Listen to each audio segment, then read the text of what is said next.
Hari ini acara penyerahan SK CPNS, saya senang dengan semangat melayani masyarakat negara Republik Indonesia.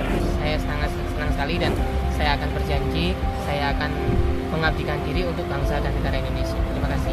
Alhamdulillah hari ini saya telah menerima SK pengangkatan CPNS Formasi 2018. Alhamdulillah hari ini acaranya berjalan dengan baik. Semoga saya dapat melayani masyarakat dengan baik.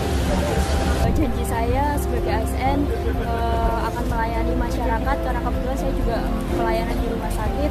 Semoga saya bisa melayani dengan baik dan seperti pesan Pak Ganjar tadi, bisa melayani murah, mudah, dan cepat. Semoga menjadi CPNS yang amanah, bisa melayani masyarakat dengan baik, kemudian sesuai dengan pesan Pak Ganjar tadi, bisa melayani dengan tanpa korupsi dan tidak ngapus